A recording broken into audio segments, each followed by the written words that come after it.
اصل میں لا تکفیر کانفرنس جو ہے یہ اصل میں وقت کی ضرورت ہے، اور اتنا خون بہہ گیا اس سرزمین پہ پاکستان، اور منی پاکستان کراچی میں جو ہے خاص طور سے، کہ اگر اب بھی ہم نے ہوش کے ناخن نہ لیے تو دشمن جو ہے نا وہ ہماری صفوں کے اندر موجود ہے، اور اس کے اندر جو ہے وہ بڑی بڑی قوتیں جو ہیں وہ ان کو سپورٹ کر رہی ہیں۔ تو اب مسلک سے بالا تر ہو کر ہمیں سوچنا چاہیے،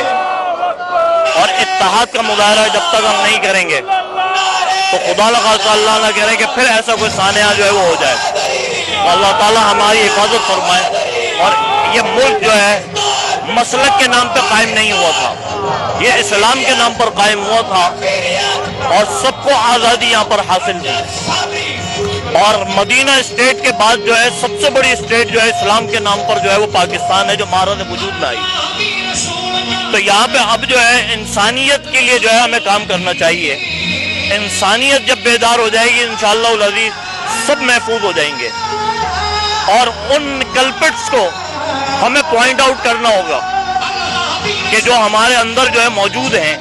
وہ چاہے کسی بھی رنگ و نسل کے ہوں، کسی بھی مسلک سے ان کا تعلق ہو، وہ بیسیکلی تعلق ان کا کسی سے بھی نہیں ہے، وہ شو کرتے ہیں کہ ہمارا تعلق ہے لیکن ہے نہیں،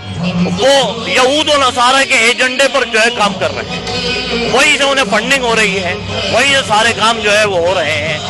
تو وقت کی اب ضرورت یہ ہے کہ اس کانفرنس کے ذریعے سے امت مسلمہ کو اور پاکستانیوں کو بیدار کیا جائے، تاکہ انہیں پتہ چلے کہ ہم جو ہے ایک ہیں، دشمن ہمیں کمزور نہ سمجھے۔